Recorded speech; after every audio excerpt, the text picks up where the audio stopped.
Hello money nine. नमस्कार, आभार, अभिनंदन, स्वागत आप सभी का। हेलो मनी नाइन, मेरा सवाल है मैं हूं विपुल सिंह।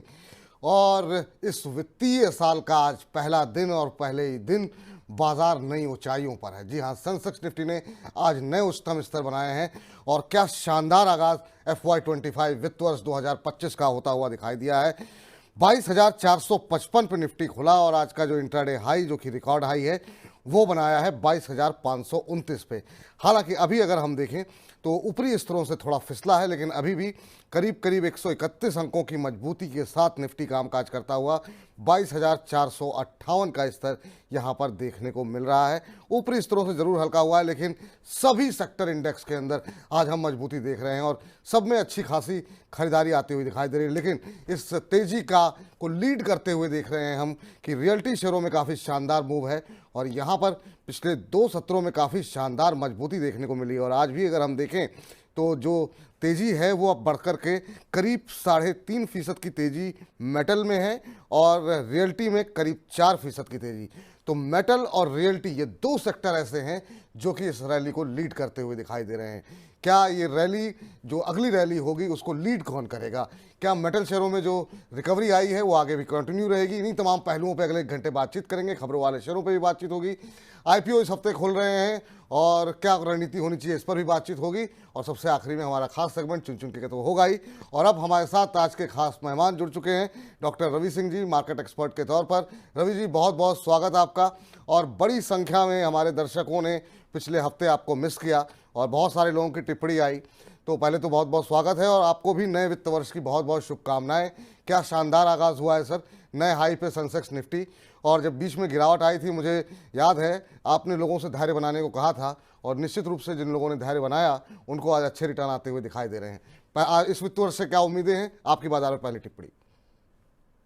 बिल्कुल, देखिए आज विपुल जी, आपको भी बहुत बहुत मुबारक। और आपकी टीम ने जिस तरीके से यहाँ पर फाइनेंशियल लिटरेसी को एक तरीके से ये कहा जाए कि जो एक आगाज किया है वो काबिले तारीफ है। और मैं आपकी पूरी टीम को इस बात की बधाई देता हूँ कि फाइनेंशियल का अगला जो साल है वो और भी अच्छा बीते, बहुत अच्छा रहे, इन्वेस्टर को प्रॉफिट्स हो और आप नए आयाम यहाँ पर बनाते हुए नजर आए।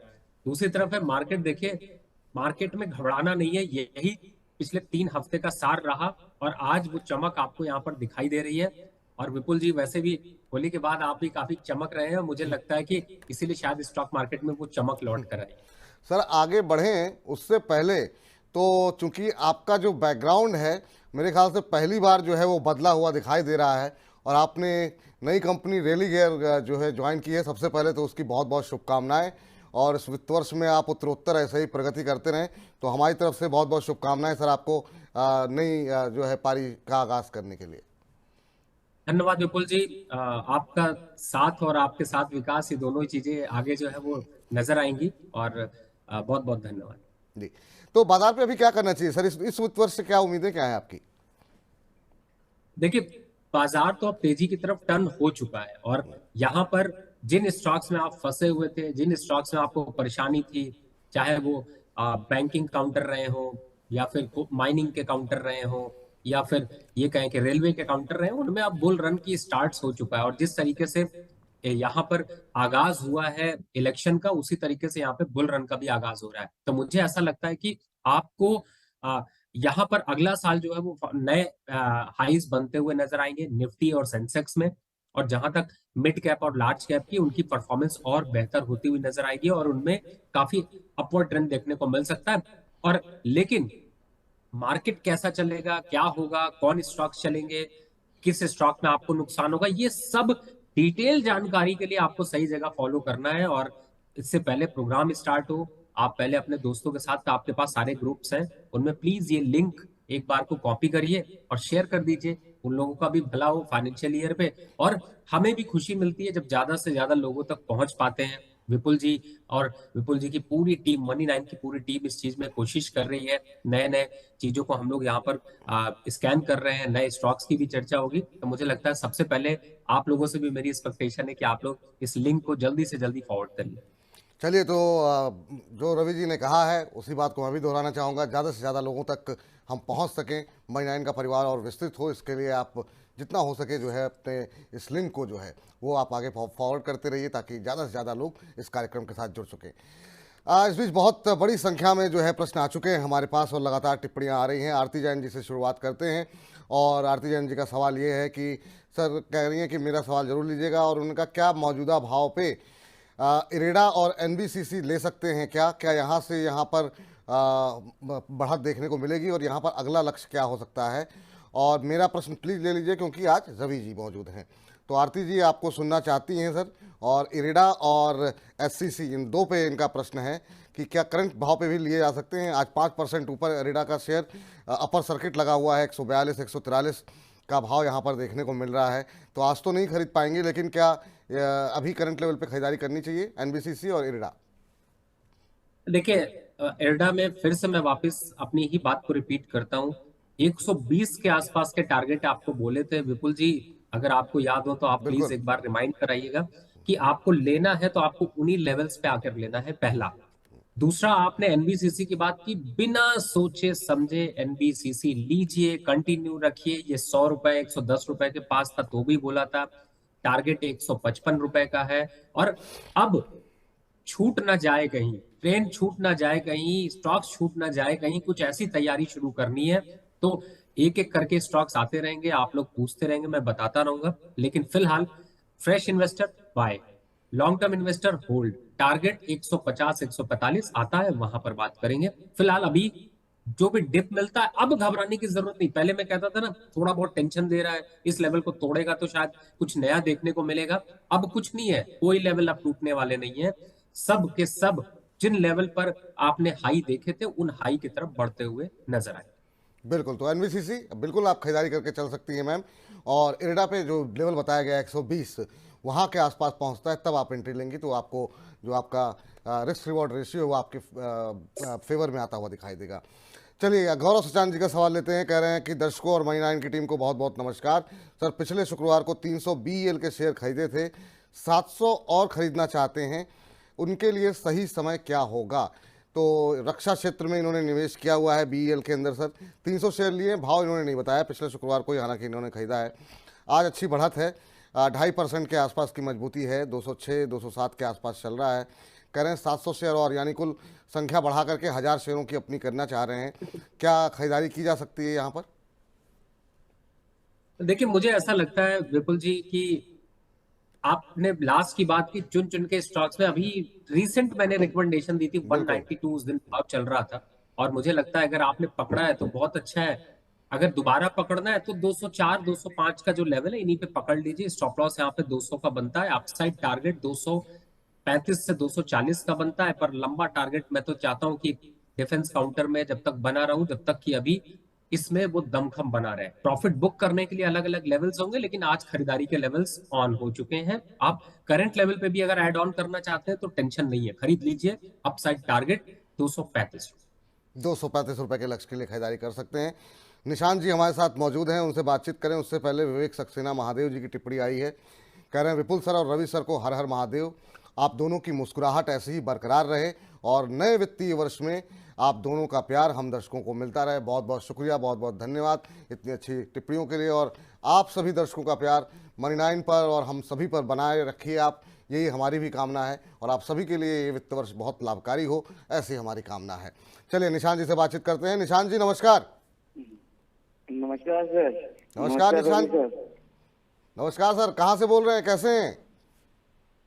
वाराणसी से बोल रहे हैं, बढ़िया हैं, आप कैसे हैं सर? हम बहुत अच्छे हैं सर, बताइए क्या प्रश्न पूछना चाह रहे हैं आज आप? सर मेरे पास, मेरी पहले तो सेकंड टाइम बात हो रही है, लेकिन फर्स्ट टाइम रवि सर से बात हो रही है। एक बार और हुई थी तो मेरे पास एमआरपीएल के बाद 272 के रेट पे शेयर हैं, 272 ही शेयर हैं। अच्छा, 272 के भाव पे 272 शेयर ले रखे हैं आपने, हैं? और कितने समय तक होल्ड कर सकते हैं आप इसे? इसका ये हो गए मुझे 3 महीने तो हो गए, 3-4 महीने और कर सकते हैं। 3-4 महीने और कर सकते हैं। 272 6 महीने भी कर सकते हैं। अच्छा ठीक है, 272 के भाव पे आपने लिए हुए हैं और अभी 226 का भाव चल रहा है। तो करीब करीब जो है 45-50 रुपए पर शेयर का नुकसान हो रहा है आपको। आज जरूर यहाँ पर रिकवरी है, 3.5% शेयर के अंदर मजबूती देखने को मिल रही है। सर, एमआरपीएल के शेयर इन्होंने लिए हुए हैं, नुकसान में हैं। काफ़ी शानदार मूव ये शेयर में देखने को मिला था, लेकिन अब ऊपरी स्तरों पे जाकर के थोड़ा से फंस गए हैं और वहाँ से जो है करेक्शन ठीक ठाक आ चुका है। क्योंकि बिल्कुल पीक के आसपास इन्होंने लिया हुआ है, तो इनके लिए क्या रणनीति होनी चाहिए अभी? पहला तो विपुल जी, इन्होंने 272 पे लिए थे, 272 और 225-26 चल रहा है। अगर आप 272 शेयर और ऐड कर लेते हैं तो आपका एवरेज आ जाएगा 248 रुपए 50 पैसे का।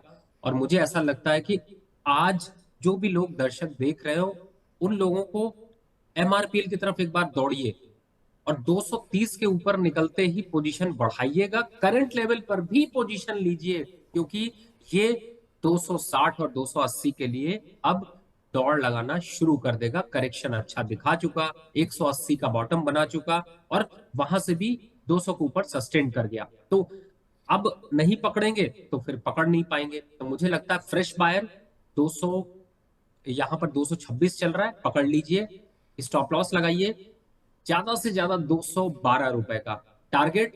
पहला 250, दूसरा 260, तीसरा 280। और आपके लिए अगर आप एवरेज कर लेते हो तो आपका एवरेज 248 रुपए 50 पैसे आ जाएगा और जल्दी आपको यहां से छुटकारा और प्रॉफिट दोनों मिलेंगे। तो मुझे लगता है कि अभी फिलहाल आप एड रन कर लीजिए। तो निशान जी, यही रणनीति आपके लिए सजेस्ट की जा रही है कि अभी आप एवरेज कर लीजिए, जितने शेयर ले रखे हैं उतने शेयर और ले लीजिए, आपकी एवरेज कॉस्ट कम हो जाएगी और जो टारगेट दिए गए हैं 250, 260, 280, तो आपको एग्जिट करने में काफ़ी आसानी होगी। ये रणनीति आपके लिए सजेस्ट की जा रही है। स्वप्ना रेड्डी जी का सवाल आया है, करें गुड आफ्टरनून विपुल जी, हिंदुस्तान कंस्ट्रक्शन और आईआरबी इंफ्रा में जो है आज बाय करें या फिर वेट करें किसी करेक्शन के आने का? हिंदुस्तान कंस्ट्रक्शन में खरीदारी करना चाह रही हैं, आईआरबी इंफ्रा, ये दो शेयर इन्होंने आइडेंटिफाई किए हुए हैं आज।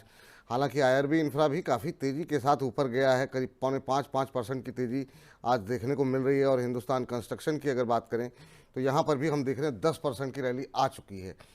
अब इतनी रैली 10% चलने के बाद क्या फ्रेश एंट्री आज करनी चाहिए सर इनको, स्वप्ना जी को? आईआरबी इंफ्रा और हिंदुस्तान कंस्ट्रक्शन दोनों कंपनियां इन्होंने जो सेलेक्ट की हैं, उन दोनों में आज अच्छी रैली है। यार चुन चुन के स्टॉक्स लीक हो जाते हैं तो ऐसा लगता है। चलिए, अब इस पर फिर बाद में चर्चा कर लेंगे, जब चुन चुन के सेगमेंट में हाँ, लेकिन फिर भी जी। देखिए, दोनों दोनों स्टॉक्स आईआरबी इंफ्रा, अगर आपको याद हो तो प्लीज जो लोग देख रहे हो कमेंट में डालिए, क्योंकि मुझे भी जब खुशी होती है कि हाँ, मैं आपके साथ बात कर रहा हूँ, आप हमारे साथ रिप्लाई करके बात कर रहे हैं। IRB infra, SCC, RVNL, IRFC, Tex infra, Coal India, ये सारे स्टॉक्स अच्छे हैं। बस ऐड करते चलिए, धीरे धीरे चर्चा करते रहेंगे। आज चुन चुन के मैंने 4 स्टॉक्स दिए हैं, तो उनकी चर्चा बाद में करेंगे। और इस बीच अंश सिंह एंड वंश सिंह भी पूछ रहे हैं कि विपुल जी और रवि जी को हमारी राम राम। सर, हिंदुस्तान कंस्ट्रक्शन के इन्होंने भी शेयर ले रखे हैं, 1000 शेयर हैं, 36 रुपये 39 पैसे के भाव पर। तो आप सभी लोग कार्यक्रम के अंत तक बने रहिए और चुन चुन के सेगमेंट में जो है इन तमाम विषयों पर जो है हम डिटेल में बातचीत करेंगे। और इस बीच जो है अगले दर्शक जो हमारे पास सुनील बिष्ट साहब का प्रश्न आया है, और बिष्ट साहब कह रहे हैं कि मैं नया निवेशक हूं और मुंबई से एक इन्होंने अपना प्रश्न भेजा है। कह रहे हैं आपका शो मुझे बहुत पसंद है, मुझे 2 मोनोपोली बेस्ट स्टॉक्स बताइए, 1000 रुपये तक के, लंबी अवधि का नज़रिया मेरा है।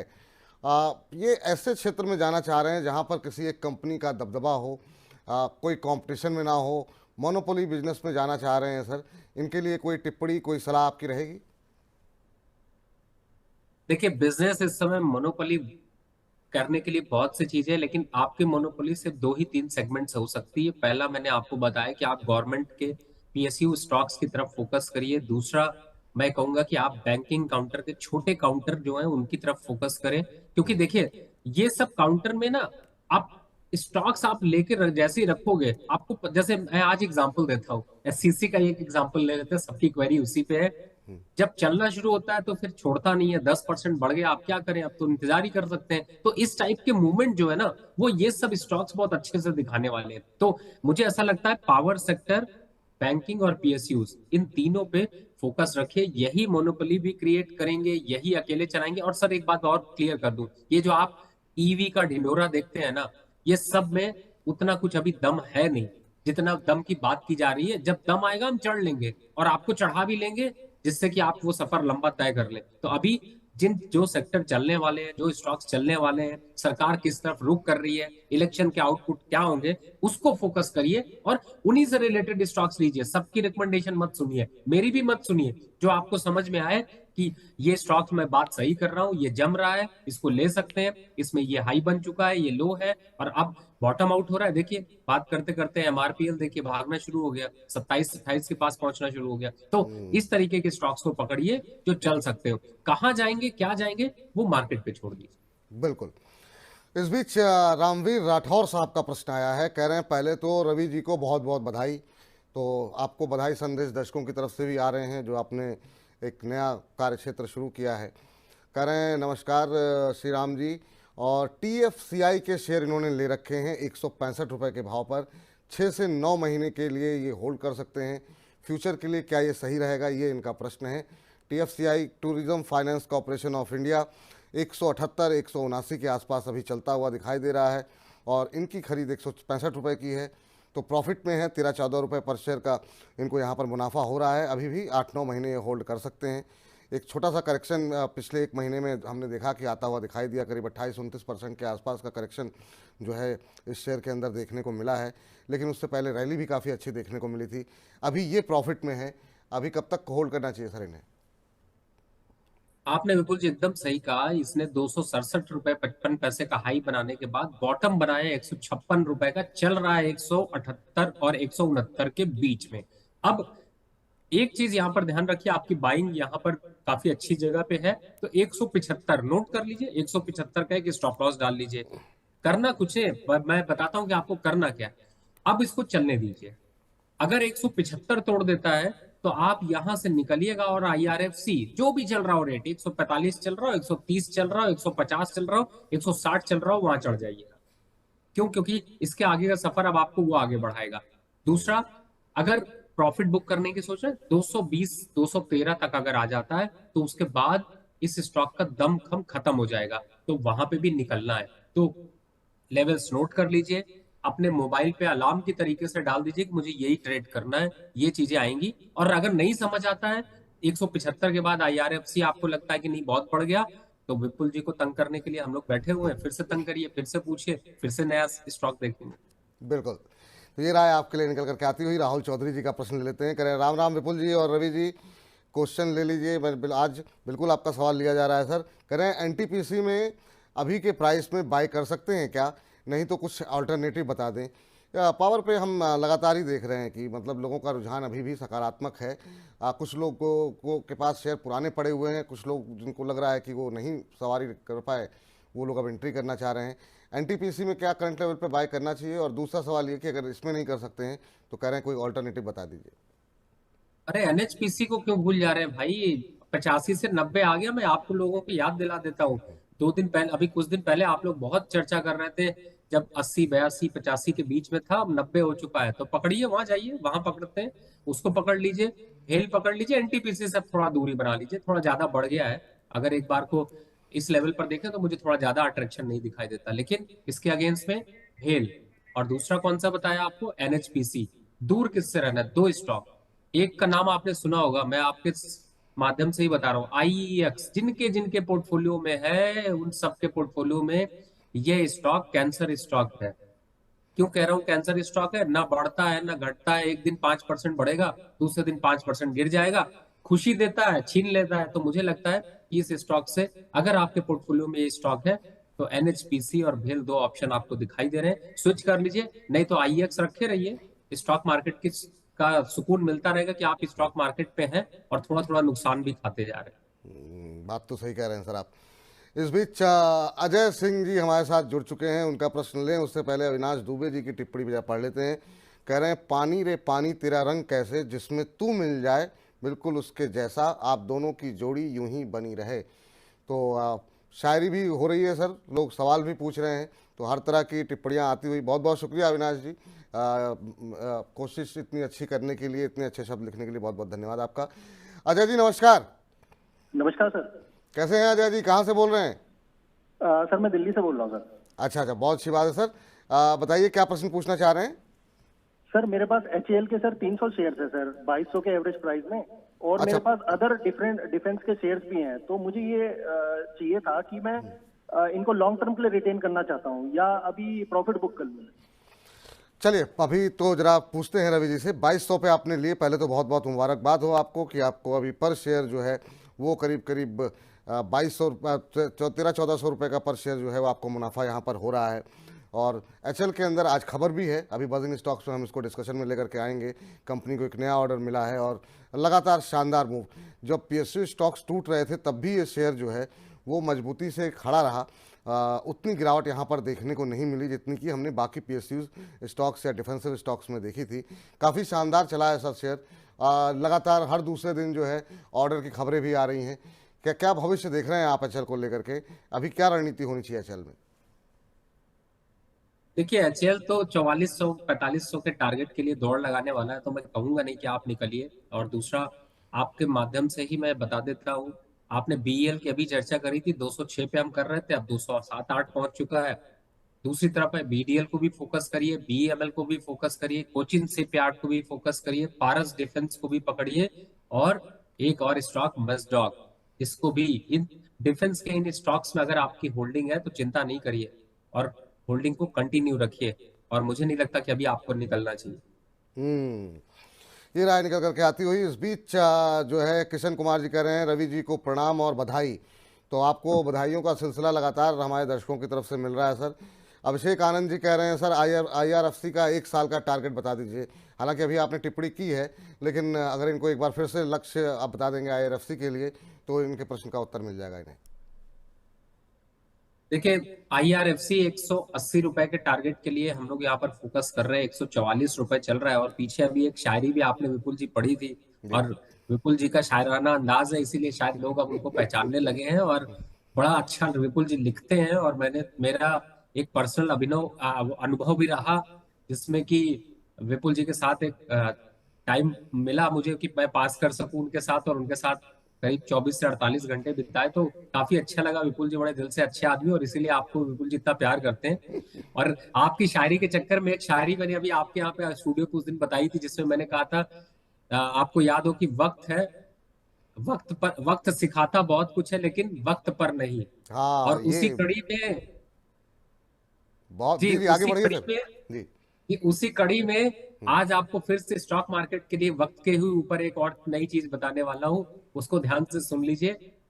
कि वक्त ही है जिसके पास, जो कि समय आपको कभी नहीं देता। वक्त के पास जितना भी वक्त हो, लेकिन आपको वक्त कभी नहीं, रिपीट वक्त कभी नहीं मिलता है।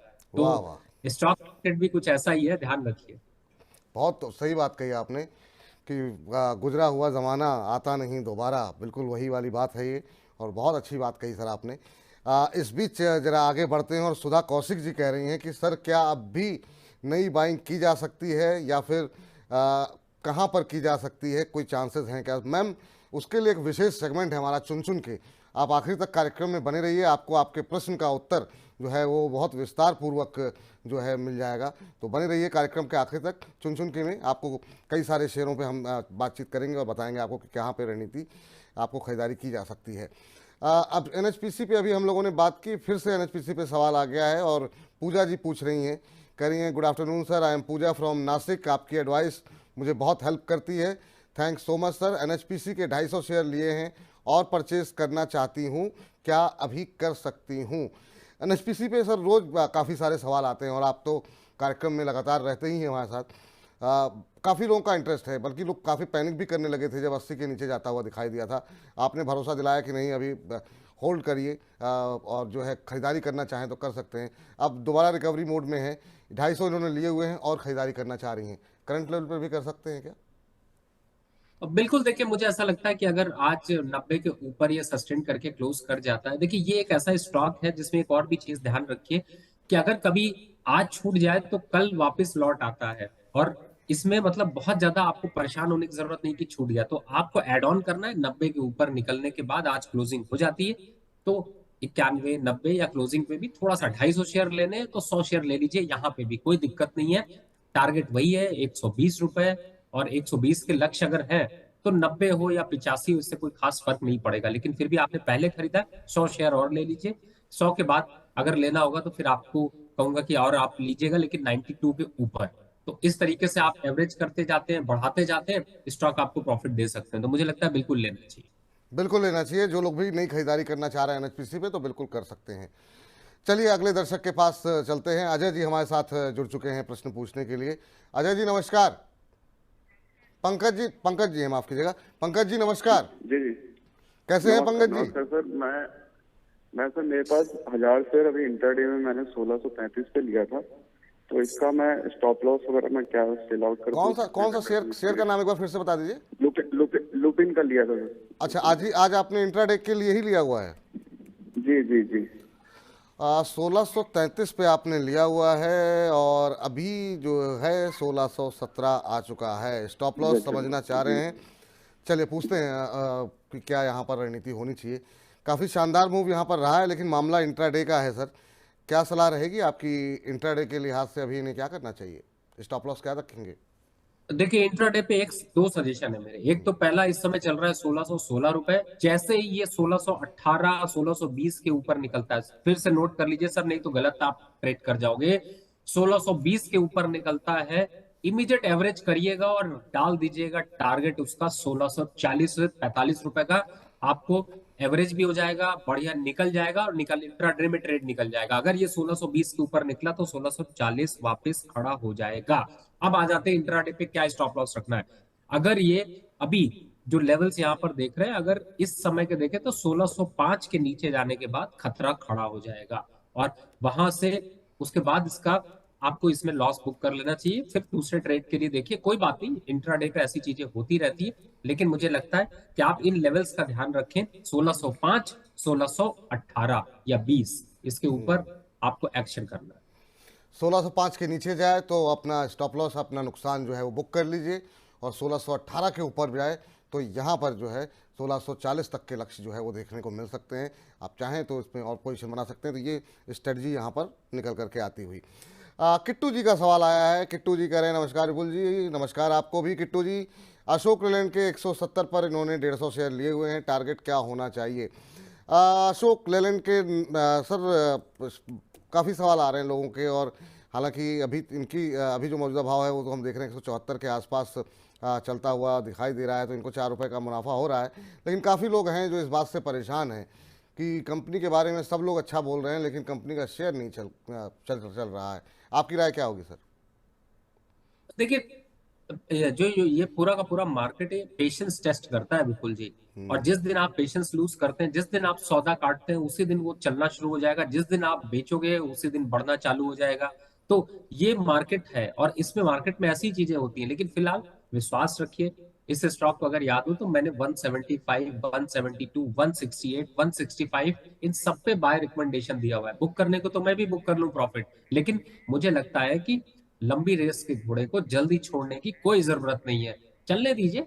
210, 220 का जहां लक्ष्य हो वहां पे 2-4-5 रुपए का फर्क नहीं है। इंट्राडे ट्रेडर है, 178, 180 के पास बुक कर लीजिए, फिर 172, 73, 75 आता है कर लीजिए। तो इच्छाएं दोनों पूरी करता रहेगा, आपको बार बार ट्रेड कराता रहेगा, तो आप दोनों तरीके से एक्टिव हो सकते हैं। जी चलिए, इस बीच एक हमारे दर्शक हैं जिन्होंने अपनी आईडी बनाई हुई है क्रिकेट जीट्स के नाम से, क्रिकेट जीट्स 2.0, और ये कह रहे हैं गुड आफ्टरनून सर जी, वेरी गुड आफ्टरनून। कह रहे हैं मैं कलकत्ता से हूँ, सनटेक रियल्टी खरीदा हुआ है 418 रुपये पे 100 स्टॉक्स हैं।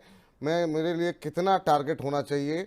मैक्सिमम मैं 1 महीने ही होल्ड करना चाहता हूँ। 148 पे आपने सनटेक रियल्टी के शेयर को लिया है सर। आज पूरे रियल्टी पैक में काफ़ी अच्छा मूव हमने देखा है कि देखने को मिल रहा है। सनटेक रियल्टी आज 7-7.25% ऊपर इस समय कामकाज करता हुआ 418 पे इन्होंने लिया हुआ है, और अभी जो है सर 417-418 के भाव पर ही चल रहा है। 1 महीने होल्ड कर सकते हैं। क्या सलाह रहेगी सर? काफ़ी शानदार मूव रियल्टी शेयरों पे अभी क्या करना चाहिए, क्योंकि जिस तरह की रैली पिछले 2 दिन के अंदर देखने को मिली है, आपकी राय क्या रहेगी? देखिए सनटेक रियल्टी पे मुझे लगता है कि इन्होंने इसी लेवल पे लिया था, और इस लेवल पे देखा जाए तो काफी हद तक एक रेजिस्टेंस फेस आ रहा है। मुझे लगता है आपको एग्जिट हो जाना चाहिए। प्रॉफिट अगर 1-8 रुपए का आ रहा है कोई बात नहीं, ले लीजिए, कोई जरूरत नहीं है कि आप कंटिन्यू रखें। और रही बात पूरे रियल्टी स्टॉक की, देखिए रियल्टी स्टॉक्स में अभी दमखम दिखाई दे रहा है, लेकिन मुझे सही एंट्री नहीं मिल पा रही है। मैं सही एंट्री की बात क्यों कर रहा हूं, क्योंकि देखिए स्टॉक्स जिस हिसाब से एक स्टॉक है जिसमें सही एंट्री मिल रही है, वो है IRB इंफ्रा। मैं भूल गया था उसको। आप 61 रुपए देख रहे हैं, पूरा पैसा वहां शिफ्ट कर लीजिए, कोई दिक्कत नहीं है। 78 से 80 रुपए के बीच तक IRB इंफ्रा जाएगा। और आप यहां पर आपने 400 रुपए के खरीदे, वो उसके शेयर खरीदेंगे तो एक के साथ कई शेयर मिल जाएंगे। तो मुझे लगता है वहां शिफ्ट कर जाइए। थोड़ा सा सोच समझ कर अभी निवेश करिए, क्योंकि रियलिटी में मुझे ऐसा लगता है कि थोड़ा सा अपवर्ड ट्रेंड जो है वो रुकता हुआ सा नजर आ सकता है। तो एक बार को यहां से धीरे धीरे करके अपनी शिफ्टिंग करना चालू करें। जी, ये राय जो है फिलहाल निकल करके आती हुई। और चलिए आगे बढ़ते हैं और अगले दर्शक का प्रश्न लेते हैं, तुषार रस्तोगी जी का। ONGC पर जानना चाहते हैं आपकी राय सर। इन्होंने 60 शेयर लिए हुए हैं और 216 के भाव पर लिए हुए हैं। कह रहे हैं प्रॉफिट बुक करें या अभी मुझे होल्ड करना चाहिए। अभी अगर हम देखें 216 की इनकी खरीद है और 270 का मौजूदा भाव है, तो ठीक ठाक प्रॉफिट में है ये। समझ नहीं पा रहे हैं कि किन लेवल्स पे जाकर के इनको अपना मुनाफा जो है वो वसूलना चाहिए। देखिए कई बार ऐसा कंफ्यूजन बिल्कुल सही होता है कि क्या करें, कहां पर बुक करें। तो एक लेवल देख लीजिए, ध्यान लगाइए। यहां पर ONGC पे आपको 285 के आसपास आता है, तभी प्रॉफिट बुक करिए। 280 85 बीच में डाल लीजिए थोड़े से लेवल्स, और उनके पास आता है तो बुक कर लीजिए। नए हैं होल्ड करिए। 72 के ऊपर और ऐड करिए। नीचे साइड पे अभी बहुत ज्यादा कुछ सेंटीमेंट खराब नहीं है, तो यहाँ पे नीचे आने के चांसेस बहुत कम है। तो मुझे लगता जी है कि आपको ये ध्यान रखना चाहिए, 285 80 के बीच में आता है तो एग्जिट कर लीजिए। जी, चलिए तो ये राय फिलहाल निकल करके आ रही है। और इस बीच अगले जो दर्शक जिन्होंने प्रश्न हमसे पूछा है वो है HBL पावर के ऊपर। विशाल राठौर जी जानना चाह रहे हैं। कह रहे हैं good afternoon Vipul sir, good afternoon Ravi sir. HBL power system के 100 शेयर ले रखे हैं 99 रुपये पर शेयर के हिसाब से। अभी मुझे क्या करना चाहिए? HBL पावर पे आपकी राय जानना चाहते हैं सर। मेरा इस पे सर थोड़ा सा ध्यान लगाइए। 452 रुपए के नीचे जाता है तो इस स्टॉक को जय जय कर दीजिए, यानी छोड़ दीजिए, पकड़ के रखिए। अभी कहां तक जाएगा? 480 510, ये दो लेवल दिखाई दे सकते हैं। बढ़िया ब्रेकआउट की जगह पे कंसोलिडेट कर रहा है, थोड़ा टाइम दीजिए। अगर 468 के ऊपर 70 के ऊपर निकल गया तो 500 पे ही सौदा कटेगा, 510 तक जाएगा। तो रिस्क कम है, रिवॉर्ड ज्यादा है, इंट्राडे ट्रेडर के हिसाब से अच्छा है। मेरे हिसाब से होल्ड करिए, अभी जल्दबाजी मत करिए। जल्दबाजी मत कीजिए। नेहा सिद्दीकी साहब जी की टिप्पणी आई है, कह रही हैं good afternoon Vipul sir and Ravi sir. आज के शो आप इस शो में रोज आया करें, because you are very much adorable person as well. Your guidance is excellent. Please suggest some good stocks so that I can buy. तो पहले तो बहुत बहुत अच्छी अच्छी टिप्पणियों के लिए बहुत बहुत धन्यवाद नेहा जी आपका। और रही बात की कुछ शेयर जो आप सजेस्ट करने की बात कर रही हैं, वो कार्यक्रम के आखिरी तक बने रहिए ना। चुन चुन के मैं अभी थोड़ी देर में ही चर्चा होगी तो आपके प्रश्न का भी उत्तर आपको मिल जाएगा। और इस बीच जो है अगले दर्शक का प्रश्न ले लेते हैं। और BRNL के ऊपर प्रश्न आया है रितेश पाटीदार साहब का। और रितेश पाटीदार साहब कह रहे हैं कि BRNL के शेयर मेरे पास हैं, 1000 शेयर हैं, 80 रुपये पे लिए हुए हैं, क्या करूं, वेट करूं? लॉन्ग टर्म व्यू है सर इनका। बिल्कुल वेट करिए। देखिए BRNL के शेयर में एक करेक्शन देखने को मिला। SCC की भी जो चर्चा कर रहे थे उसमें भी आपको करेक्शन जरूर देखने को मिला। लेकिन मुझे ऐसा लगता है कि BRNL और SCC दोनों ही अच्छे हैं। और क्यों मैं कंस्ट्रक्शन के नाम पे ही मैं इसीलिए बता रहा हूं, तो मुझे लगता है कि बिल्कुल होल्ड करिए।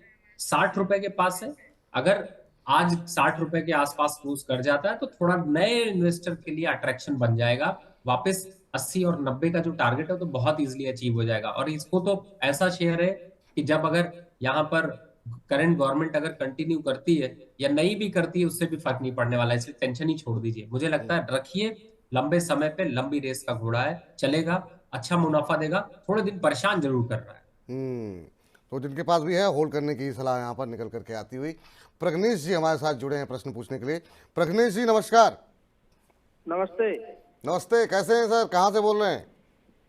मैं गुजरात से बोल रहा हूँ, राजकोट गुजरात से। अच्छा, बहुत अच्छी जगह से बोल रहे हैं। मेरे पास 23 रुपए 60 पैसे के भाव से 1200 शेयर है यस बैंक का। अच्छा, अभी क्या करना चाहिए? कितने समय तक होल्ड कर सकते हैं आप? 1 साल तक अभी तक कर सकता हूँ। 1 साल तक होल्ड कर सकते हैं। चलिए अभी यस बैंक में आज काफ़ी अच्छी रैली है, 4-4.5% ऊपर 23.60 पे आपने लिया है। 24.25 का भाव यहाँ पर देखने को मिल रहा है। यस बैंक में सर क्या स्ट्रेटजी होनी चाहिए अभी? क्या यहाँ से आपको लग रहा है कि रिकवरी आएगी?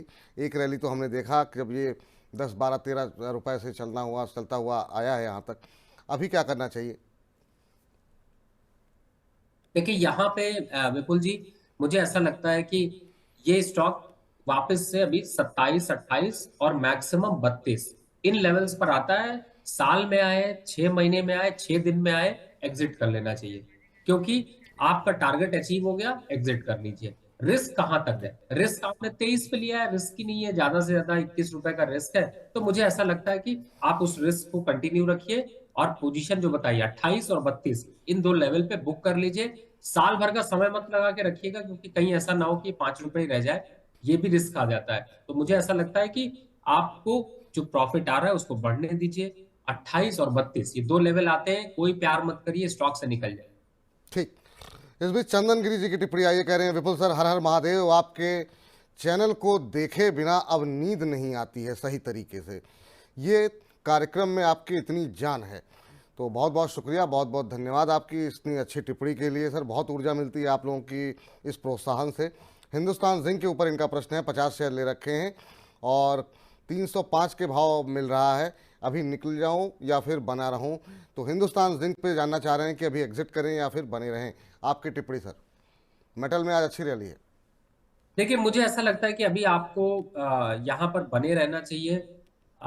मेरे हिसाब से हिंदुस्तान जिंक में भी एक अच्छा खासा मोमेंटम अभी बनेगा, और ये स्टॉक वापस से रिवर्स कर रहा है, तो मुझे लगता है कि अभी अप साइड का थोड़ा मोमेंटम आने दीजिए, क्योंकि यहाँ पर अभी कंसोलिडेशन देखने को मिल रही है, तो थोड़ा सा डिप भी देखने को मिल रहा है, लेकिन यही बॉटम आउट है, तो पोजीशन को अभी होल्ड रखिए। नेक्स्ट वीक एक चेक जरूर लीजिए प्लीज। जी चलिए एक लास्ट टिप्पणी ले लेते हैं सर, हालांकि समय ज़्यादा हो गया है, बजिंग स्टॉक्स का वक्त हो रहा है। आरव जी का, आरव के नाम से आईडी है, कह रहे हैं good afternoon sir, I am Priyanka, big fan of Ravi sir. मेरे पास हैप्पीएस्ट माइंड के 40 शेयर हैं 930 के भाव पर, मुझे क्या एवरेज करना चाहिए? कौन से रेट पे मुझे एवरेज करना चाहिए? प्लीज़ आज ही एडवाइस कर दें। विपुल सर, रवि सर आए हुए हैं तो आपसे ही जानना चाहती हैं, इसीलिए मैंने इस सवाल को ले लिया कि कहीं अगर उनके प्रश्न का उत्तर नहीं मिल पाता तो फिर नाराज़ हो जाती। क्या सलाह रहेगी सर? हैप्पीएस्ट माइंड के 40 शेयर हैं 930 रुपए के भाव पर। देखिए ये स्टॉक आपको मैं बताऊं तो अभी एवरेज के लायक नहीं है, जब तक ये 810 के ऊपर नहीं निकलता। आप सोच रहे होंगे मैं तो 783 पे खरीद रही थी, रवि जी ने तो उसको 810 बोल दिया। देखिए 810 के ऊपर निकलेगा तो 933 का लेवल एक झटके में आ जाएगा, और अगर इन लेवल्स पे आप खरीद लेंगे तो चांसेस हैं कि 750 770 वापस आ जाए। तो मैं रिस्क नहीं ले सकता, इसलिए 800 के ऊपर आता है तो आप बिल्कुल एवरेज करिएगा। 780 रुपए का स्टॉप लॉस 20 रुपए का लगाइएगा, और 933 950 के आसपास के लेवल्स आते हैं तो एक बार बुक भी कर लीजिएगा। लंबा समय मत दीजिए इस स्टॉक में, बहुत ज्यादा अपवर्ड ट्रेंड नहीं है, तो एक बार यहां से निकले दूसरी तरफ कहीं मूव करना पड़ेगा, लेकिन ये स्ट्रैटेजी तब तक रखिए। मैं अभी एग्जिट होने की राय नहीं दे रहा। जी तो ये फिलहाल राय आपके लिए निकल करके आती हुई। ज्वाइन स्टडी के नाम से इन्होंने अपनी आईडी बनाई है, कह रहे हैं विपुल जी इस महान कार्यक्रम के लिए धन्यवाद। सर धन्यवाद आपका कि इस कार्यक्रम को महान बताने के लिए, और आप जैसे दर्शक को प्यार की वजह से ही हम लोग लगातार कार्यक्रम को और बेहतर बनाने की कोशिश कर रहे हैं। आपका सवाल लेकिन बजिंग स्टॉक्स के बाद ही लेंगे। रुख करते हैं बजिंग स्टॉक्स का।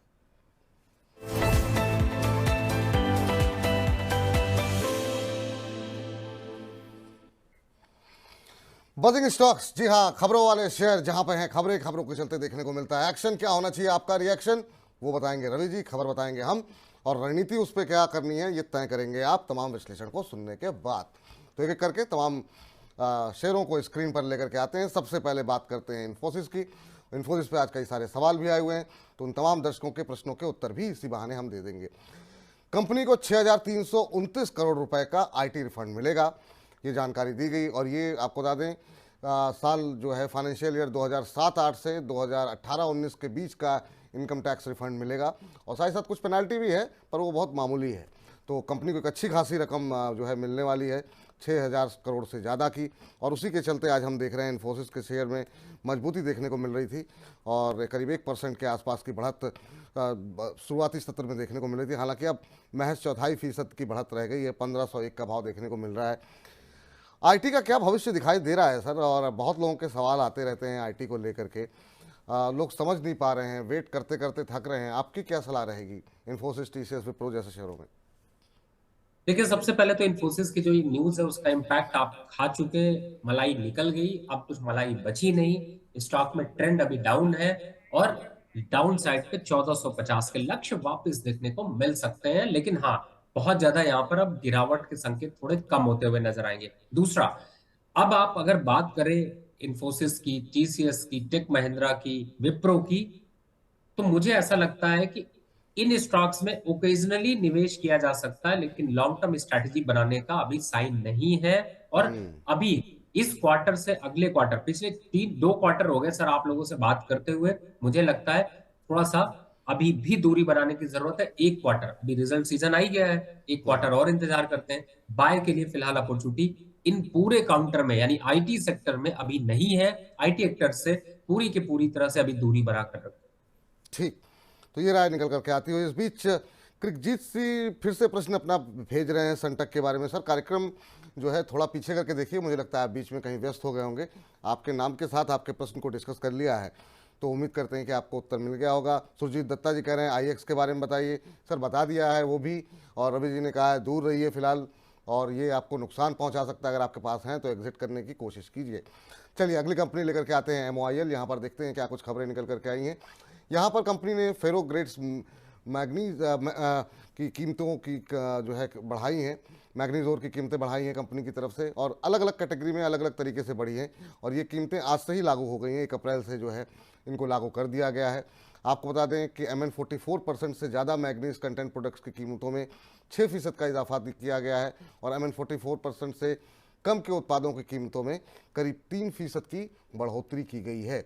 और उत्पादों की कीमतें जो बढ़ाई गई हैं उसी के चलते हम देख रहे हैं कि काफ़ी शानदार मूव देखने को मिला है।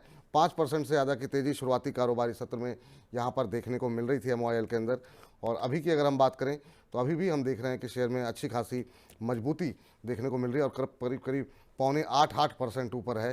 300 का भाव अब देखने को मिल रहा है। सर, MOIL काफ़ी शानदार मूव, क्या यहाँ पर और ज़्यादा अपसाइड बचा हुआ है? बिल्कुल विपुल जी, अपसाइड ही अपसाइड है, और फ्रेश इन्वेस्टर के लिए भी अपॉर्चुनिटी। मैंने माइनिंग काउंटर की बात की थी, और माइनिंग काउंटर में एक अपवर्ड ट्रेंड स्टार्ट हुआ है। कुछ तो स्टॉक्स निकल रहे हैं, कुछ निकल आएंगे। मोइल का टारगेट है 360 रुपए का, चल रहा है 300 रुपए। अपसाइड अभी 7% के अलावा बढ़ाते जाइए तो आपको यहां से भी आपको 21% का अपवर्ड मोमेंटम दिखाई देगा। मुझे लगता है फ्रेश बायर के लिए अपॉर्चुनिटी है, नए इन्वेस्टर के लिए भी अपॉर्चुनिटी है, एड ऑन के लिए भी अपॉर्चुनिटी है। तो मुझे लगता है कि अपवर्ड ट्रेंड 360, स्टॉप लॉस यहाँ पर 270 रुपए। चलिए इस बीच जो है आगे बढ़ते हैं और अगली कंपनी को लेकर के आते हैं। PG इलेक्ट्रोप्लास्ट की बात कर लेते हैं। PG इलेक्ट्रोप्लास्ट पे खबर ये है कि कंपनी को PLI मिला है, और ये गवर्नमेंट ऑफ इंडिया की तरफ से जो है ये PLI मिला है। और ये जो PLI मिला है, आपको बता दें कि ये एयर कंडीशन का प्लांट लगाने के लिए मिला है, उत्पादन के लिए PLI का लाभ मिला है, और ये पहली कंपनी है जिसको इस तरह के PLI का लाभ मिल रहा है। हाल ही में JM फाइनेंशियल की तरफ से कंपनी की रेटिंग और लक्ष्य में बढ़ोतरी की गई थी। JM फाइनेंशियल ने बाय रेटिंग के साथ कंपनी पर लक्ष्य बढ़ा करके 2430 रुपये प्रति शेयर कर दिया है, और इसी के चलते आज हम देख रहे हैं कि शेयर में एक अच्छा मोमेंटम बनता हुआ दिखाई दिया। 5% से ज़्यादा की तेज़ी शुरुआती कारोबारी सत्र में यहाँ पर देखने को मिल रही थी, और अब ये शेयर 6.25% ऊपर है, 1773 का लेवल देखने को मिल रहा है। सर, PG इलेक्ट्रोप्लास्ट यहाँ पर भी खबर है, और उसके चलते काफ़ी अच्छा मोमेंटम है। ब्रोकरेज हाउसेस की रिकमेंडेशंस भी हैं, आपकी क्या रिकमेंडेशन होगी? देखिए, खबर भी है, चमक भी है, दौड़ भी है, और मुझे लगता है कि अभी ये स्टॉक यहाँ से चलेगा भी। और जहां तक बात की जाए अभी जिन रेट्स पर चल रहा है, इससे अगर देखें तो जल्दी ये अपने नए आंकड़े की तरफ जाएगा, यानी पुराने हाई की तरफ टेस्ट होते हुए नजर आएगा। लॉन्ग टर्म के हिसाब से स्टॉक अच्छा है, लेकिन ये थोड़ा सा टाइम लेगा। तो यहाँ पर अगर आपके पास टाइम ही टाइम है तो आप इसको बिल्कुल अपने पोर्टफोलियो में एड ऑन करके रखें। फंडामेंटल काफी स्ट्रॉन्ग। जी, इस बीच 750 से ज़्यादा दर्शक हमारे साथ इस समय लाइव सिर्फ यूट्यूब पे जुड़े हुए हैं। बाकी जो हमारे ऐप के दर्शक हैं और जो हमारे बाकी सोशल मीडिया हैंडल्स पे देख रहे हैं, वो अलग हैं। तो बहुत बहुत धन्यवाद आप लोगों का इतनी बड़ी संख्या में जुड़ने के लिए। और फिर से आपसे ये रिक्वेस्ट रहेगी, ज़्यादा से ज़्यादा लोगों को इस कार्यक्रम के साथ जोड़ने का प्रयास कीजिए, ज़्यादा से ज़्यादा लोगों के साथ लिंक शेयर कीजिए, ताकि मनी9 के परिवार ऐसे ही आगे बढ़ता रहे और ज़्यादा से ज़्यादा लोगों तक सही जानकारी पहुँच सके। इस बीच शुभ्रा जी की एक टिप्पणी आई है सर, वो ज़रा बता दें आपको। कह रही हैं कि hello Ravi sir, hello Vipul sir, so please to see Ravi sir, really missed him a lot in the last few days, thanks a lot for your expertise, please sir इतने दिन तक दूर मत रहा करिए शो से। तो जैसा मैंने आपको बताया था कि पिछले हफ्ते जो है काफ़ी टिप्पणियाँ आ रही थी, तो लोगों की ये नाराज़गी है और लोगों का ये प्यार है कि आप दूर मत जाया कीजिए, जो है कार्यक्रम में बने रहा कीजिए। चलिए इस बीच अगली कंपनी लेकर के आते हैं और अगली कंपनी को ज़रा दिखा दीजिए स्क्रीन पर। आरवीएनएल जो है रेलवे शेयरों में तो लगातार खबरें आ रही हैं। अब आज खबर ये है कि कंपनी को अलग अलग जगहों से 3 बड़े ऑर्डर मिलते हुए दिखाई दिए हैं। और 3 बड़े ऑर्डर कहाँ से मिले? ईडीसीएल से कंपनी को 71.5 लाख डॉलर का ऑर्डर मिला है। और इसमें जो है जिस कंपनी के साथ जेवी है कंपनी की, उसमें जो है 49% हिस्सेदारी आरवीएनएल की होगी। इसके अलावा कंपनी को नॉर्थ ईस्ट फ्रंटियर रेलवे से 95.95 करोड़ रुपए का ऑर्डर मिला है। इसके अलावा साउथ ईस्टर्न रेलवे से भी कंपनी को 148.26 करोड़ रुपए का ऑर्डर मिला है।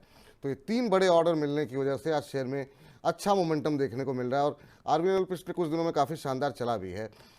261 के आसपास अभी शेयर ट्रेड करता हुआ 3.25% की मजबूती देखने को मिल रही है। सर आरवीएनएल ने फिर से रफ्तार पकड़ ली है और पिछले अगर हम देखें तो 1 महीने के अंदर करीब 6-6.5% का रिटर्न यहाँ पर आता हुआ दिखाई दिया जब बाजार गिर रहा था। पिछले 6 महीनों में 50% से ऊपर का रिटर्न। अभी भी अपसाइड बाकी है क्या आरवीएनएल में? आपने तो बहुत पहले आइडेंटिफाई कर लिया था इसे। दोबारा दौड़ चालू होने वाली है, दोबारा रेस लगने वाली है और सभी रेलवे काउंटर पर लगेगी। आरवीएनएल 300 रुपए के आंकड़े को जल्द छूता हुआ नजर आएगा। तो अपसाइड ही अपसाइड है, परेशान होने की जरूरत। देखिए ये ऐसा स्टॉक है जिसे अगर आप खरीद लिए, आपको नुकसान आ रहा है, जैसे ही आपको 3-4-5% का नुकसान है, क्वांटिटी डबल कर लीजिए। मतलब जितना खरीदा था उतना और खरीदने के लिए जुगाड़ कर लीजिए। क्यों? क्योंकि ये अपसाइड का मोमेंटम इसमें अभी खत्म नहीं होगा। और मुझे ऐसा लगता है कि जब अगला बजट आपकी आएगा तो ये आंकड़ा 320 का छुएगा। तब तक बहुत ज्यादा दिन नहीं है, इसलिए निवेश पे बने रहिए और 300 के आंकड़े के लिए वेट करें। 300 के आंकड़े के लिए वेट कीजिए, ये राय फिलहाल निकल करके आती हुई। चलिए और इस बीच जो है अगली कंपनी लेकर के आते हैं और देखते हैं वहाँ पर क्या कुछ खबरें निकल करके आ रही हैं। गार्डन रिच शिप बिल्डर्स के नाम से कंपनी है और जीआरएससी। आपको बता दें कि कंपनी को जो है FY24 में कंपनी ने रिकॉर्ड ग्रोथ यहाँ पर हासिल की है और कंपनी की आय में काफ़ी ज़्यादा बढ़त रही है, 33% की बढ़त रही है और ये 3400 करोड़ रुपए रही है और ये अब तक की रिकॉर्ड आय है कंपनी की। और आपको बता दें कि इस कंपनी के अंदर गवर्नमेंट की हिस्सेदारी 74.5% के आसपास की है और इतने अच्छे जो ग्रोथ दिखाई है कंपनी ने, उसके चलते कंपनी के शेयर में आज काफ़ी शानदार मूव जो है वो देखने को मिल रहा है और अब 6.25% से ज़्यादा की मजबूती garden rich ship builders and engineers limited में आती हुई 811 का लेवल देखने को मिल रहा है। सर क्या सलाह रहेगी आपकी? काफ़ी शानदार मूव, काफ़ी शानदार कंपनी ने अपने रेवेन्यू ग्रोथ दिखाई है और उसके चलते ये तेज़ी देखने को मिल रही है। आपकी सलाह क्या रहेगी? बिल्कुल आपने सही कहा विपुल जी। इस समय इसका नंबर्स को देखा जाए, नॉक करें तो अपवर्ड ट्रेंड दिखाई दे रहा है और मुझे लगता है कि ये ट्रेंड अभी जारी रहेगा, 920 और 1000 के लक्ष्य की तरफ बढ़ेगा। तो लॉन्ग टर्म पे मुझे लगता है कि अभी आप इस स्टॉक को होल्ड करके रखें। न्यूज का भी इम्पैक्ट दिखाई दे रहा है और रिजल्ट्स जो पॉजिटिव होंगे उसका भी इम्पैक्ट है। तो यहाँ पे तेजी का ट्रेंड अभी बना रहे जी। इस बीच विशाल राठौर जी कह रहे हैं विपुल सर रवि जी को 2-3 टाइम बुलाया करिए चैनल के ऊपर, रिक्वेस्ट है सर, बहुत अच्छा समझाते हैं रवि सर। तो आपकी फैन फॉलोइंग सर देख रहे हैं आप। हम तो रवि जी को दिन में 2-3 बार बुला लें, पर रवि जी की इतनी व्यस्तता रहती है कि वो जो है समय जब उनका मिल पाता है तभी वो आते हैं। तो आप तो हफ्ते में 2-3 बार कह रहे हैं, हम तो रवि जी से कहेंगे कि दिन में 2-3 बार आ जाए कीजिए। दर्शक देखिए आपको कितना प्यार कर रहे हैं। चलिए अगली कंपनी लेकर के आते हैं जरा स्क्रीन पर और देखते हैं यहाँ पर क्या कुछ खबरें निकल करके आई हैं और उसके चलते क्या स्थिति वहाँ पर देखने को मिल रही है। एचएल में हाल फिलहाल में काफ़ी सारे ऑर्डर की खबरें लगातार बनी हुई हैं और अभी हम लोग जब हम बातचीत कर रहे थे तो कई दर्शकों के प्रश्न भी आए थे, उसका उत्तर भी हमने दिया। यहाँ पर अब की ऑर्डर जो मिला है वो कोचिन शिपयार्ड से कंपनी को ऑर्डर मिला है और ऑर्डर LM2500 के 6 गैस टरबाइन की सप्लाई के लिए कंपनी को ये ऑर्डर मिला है। और इस ऑर्डर की वैल्यू जो है वो 1173.42 करोड़ रुपए की है। और ये नया ऑर्डर मिलने के बाद से आज शेयर के अंदर फिर से एक अपसाइड देखने को मिल रहा है। पीएसयू शेयरों में वैसे भी अच्छी मजबूती देखने को मिली है। और आज अगर हम एचएल की बात करें तो ये शेयर करीब 2.5% से ज़्यादा की मजबूती दिखाता हुआ 3410 का स्तर देखने को मिल रहा है। इस पर हालांकि सर आपकी टिप्पणी आ चुकी है, लेकिन बजिंग स्टॉक्स हम अलग से भी कार्यक्रम को अपलोड करते हैं। तो एचएल के ऊपर अभी फ्रेश व्यू आप क्या देना चाहेंगे हमारे दर्शकों को? देखिए, इसमें 2 कंपनियां इन्वॉल्व है। मैं चाहूंगा कि आप जब इस सेगमेंट को ऐड करें तो उसमें कोचिंग शिपयार्ड का भी नाम डालें, और कोचिंग शिपयार्ड आज 10.5% ऊपर है। तो मुझे ऐसा लगता है ये दोनों स्टॉक्स में अच्छा खासा दमखम है। कोचिंग शिपयार्ड 962 रुपए चल रहा है, जल्द ही हम 1250 रुपए तक के लेवल देखेंगे। और एचएएल में जैसे मैंने पहले भी बताया था 3409 का लेवल चल रहा है, लेकिन इसके साल के अंत तक हम इसका टारगेट 4400 और 4500 रुपए तक देख सकते हैं। तो मुझे ऐसा लगता है कि अपवर्ड मोमेंटम इन दोनों डिफेंस काउंटर में रहेगा, और अभी के हिसाब से जो न्यूज का इंपैक्ट है वो इन दोनों काउंटर पे दिखेगा। तो एचएएल का टारगेट 4400, कोची शिपयार्ड का टारगेट यहां पर 1250 का। जी चलिए, तो ये राय निकल करके आती हुई, चलिए और अगली और आखिरी कंपनी लेकर के आते हैं। और आज मेटल शेयरों में काफ़ी मजबूती है, तो कॉपर की जरा बात कर लेते हैं। हिंदुस्तान कॉपर, जी हाँ, हिंदुस्तान कॉपर पे एक खबर नहीं है, बल्कि जो टेक्निकल एनालिस्ट होते हैं उनके रडार पे ये शेयर आया है। और तकनीकी चार्ट्स पर शेयर के अंदर ब्रेकआउट की स्थिति जो है कुछ विशेषज्ञ जो है वो मानते हुए दिखाई दे रहे हैं। वहीं अगर वायदा बाजार की अगर बात करें तो यहाँ पर अच्छे वॉल्यूम के साथ जो है ओपन इंटरेस्ट जो है वो बढ़ता हुआ दिखाई दे रहा है। और सोमवार को ओपन इंटरेस्ट में करीब करीब आधे फीसद के आसपास की बढ़ोतरी देखने को मिली, और ये अच्छे वॉल्यूम के साथ बढ़ रहा है। तो यहाँ पर जो है काफ़ी जो है तकनीकी जो चार्ट लोग पढ़ते देखते हैं वो बुलिश दिखाई दे रहे हैं। और आज 7-7.5% की मजबूती शुरुआती कारोबारी सत्र में यहाँ पर देखने को मिल रही थी। और अभी अगर हम शेयर पे भाव पे नज़र डालें तो अब 8.25% के आसपास की तेज़ी देखने को मिल रही है। 302 का लेवल देखने को मिल रहा है। सर काफ़ी लोग बुलिश हैं, आपको भी कुछ सकारात्मक चीज़ें दिखाई दे रही हैं क्या चार्ट्स पे? और ओवरऑल हिंदुस्तान कॉपर पे आपका व्यू क्या होगा इस समय? देखिए, जब हिंदुस्तान कॉपर की बात करें तो मैं आपके मनी 9 के चुन चुन के स्टॉक का रेफरेंस दूंगा। 272 रुपए, याद है विपुल जी? इसकी बिल्कुल सर। चुन चुन के स्टॉक में रिकमेंडेशन दी गई थी हिंदुस्तान कॉपर की। और अभी का जो मोमेंटम 300 है, तो मुझे ऐसा लगता है कि अभी भी ये रुकेगा नहीं। 340 रुपए के आसपास के लक्ष्य हैं साल के, और बड़ा मोमेंटम यहाँ पर दिखा सकता है। तो चार्ट में तो फ्रेश ब्रेकआउट है, लेकिन 300 के ऊपर क्लोज करने के बाद नए कॉन्फिडेंस के साथ आगे बढ़ेगा। तो मुझे लगता है कि इन लेवल से ये लेवल आपको दिखाई देंगे। तो 340 के लक्ष्य, 340 का लक्ष्य यहाँ पर के आने वाले समय में देखने को मिल सकता है। तो इसी के साथ बजिंग स्टॉक्स में फिलहाल इतना ही।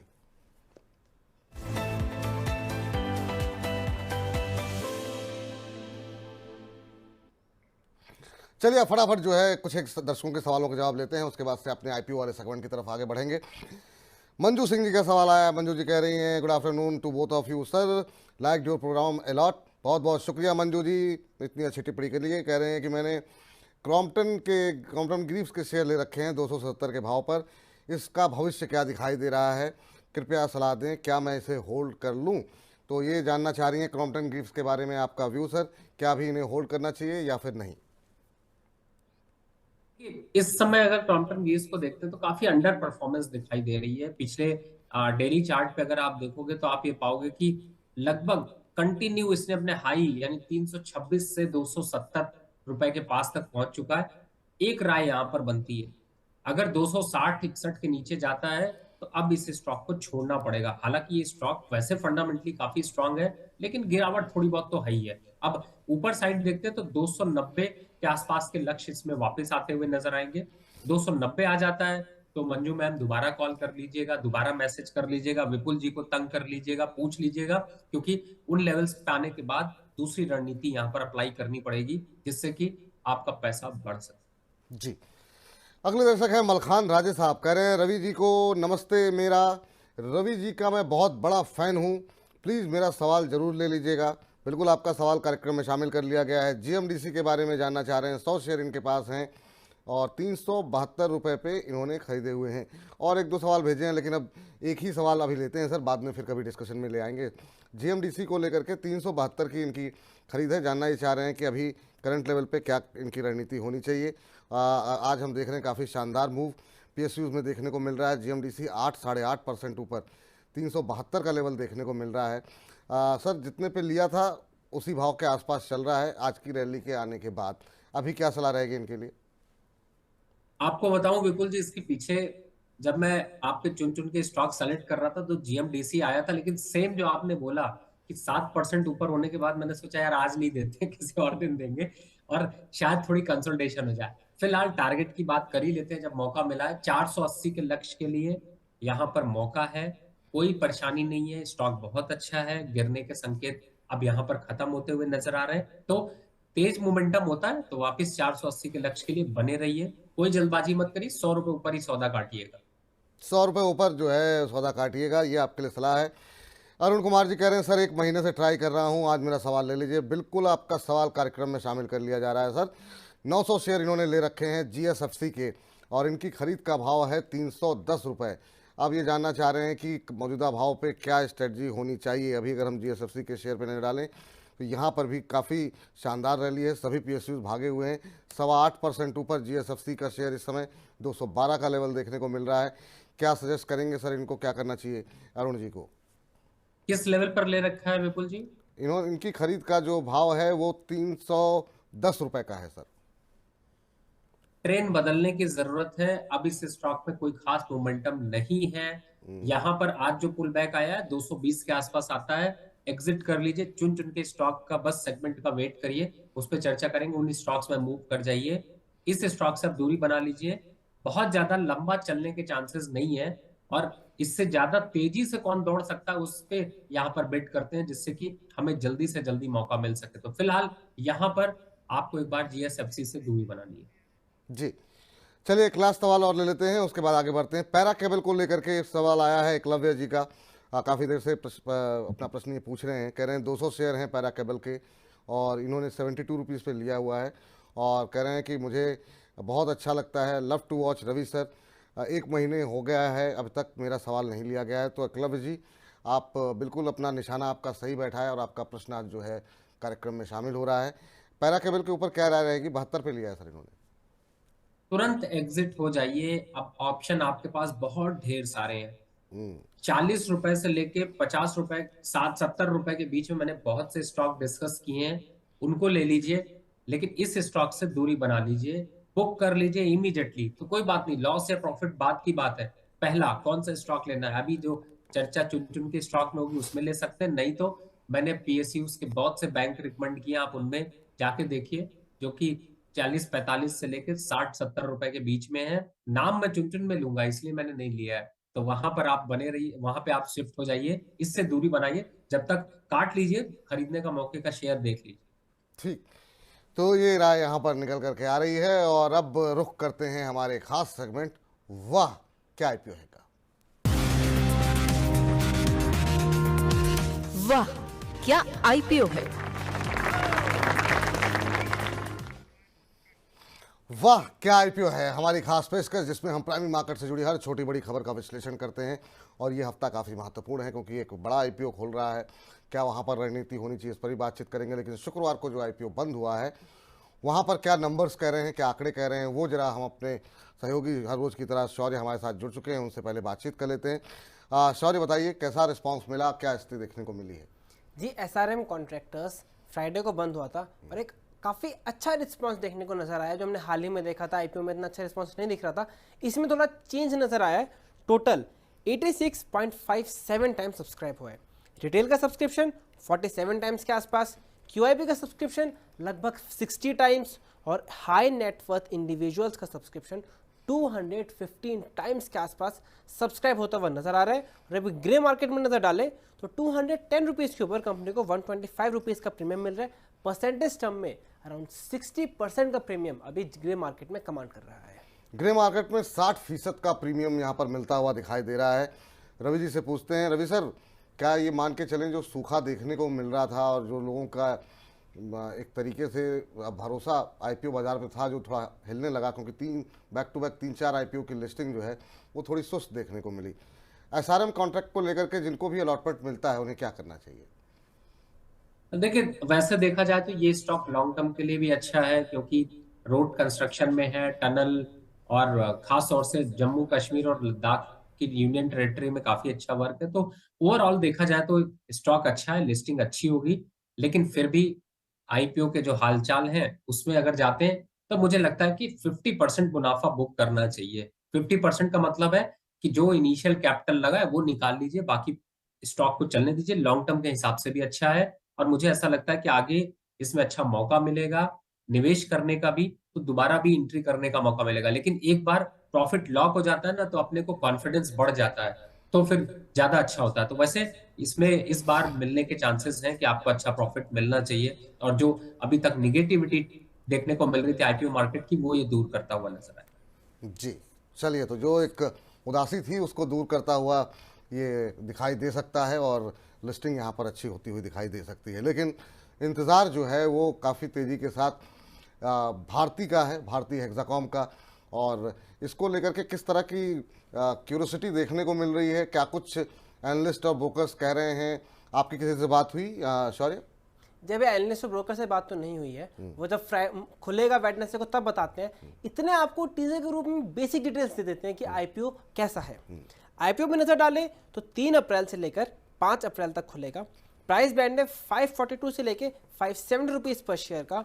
टोटल इशू साइज थोड़ा बड़ा है, 4275 करोड़ रुपए का आईपीओ साइज है, और पूरा ही ऑफर फॉर सेल है।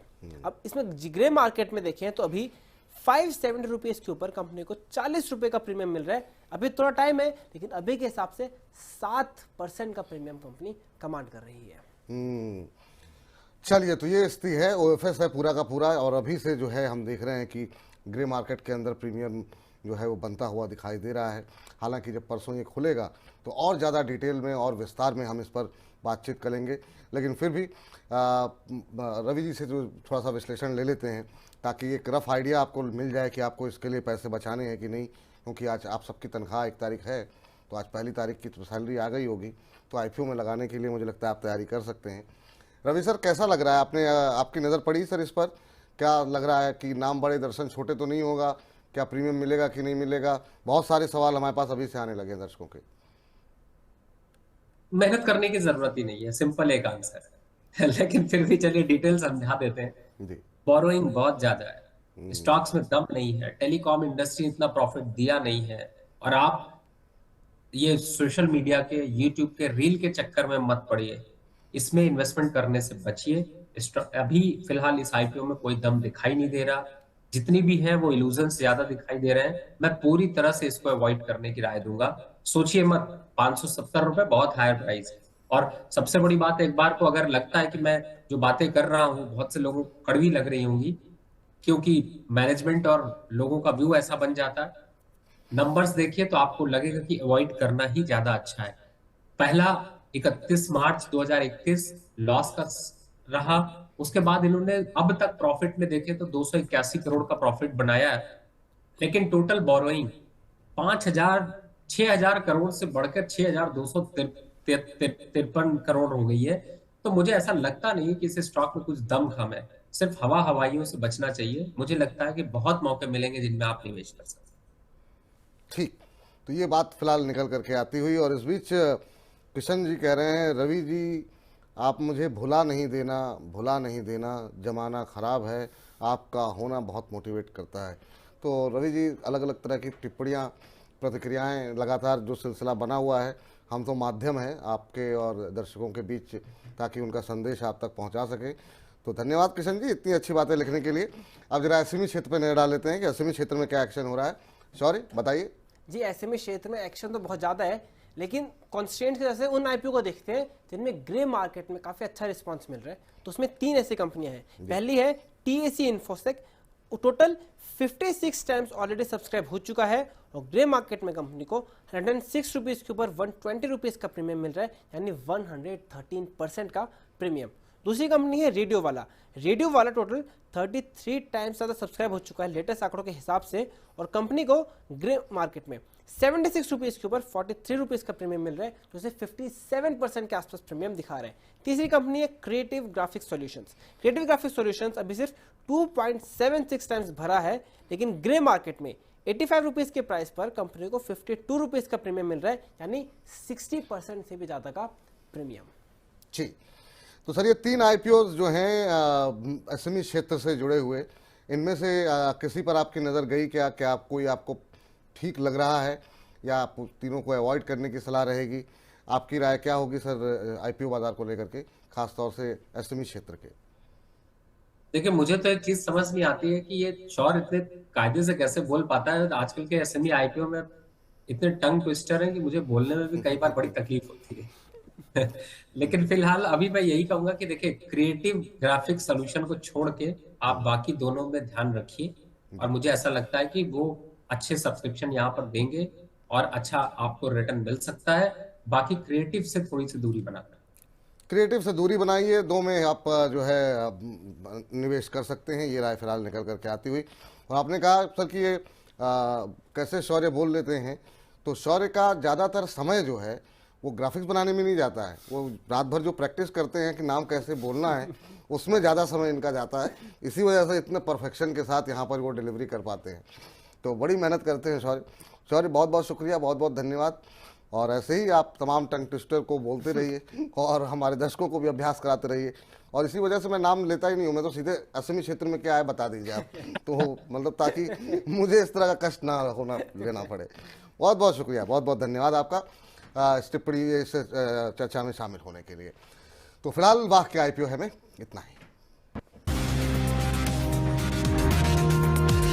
वाह क्या आईपीओ है।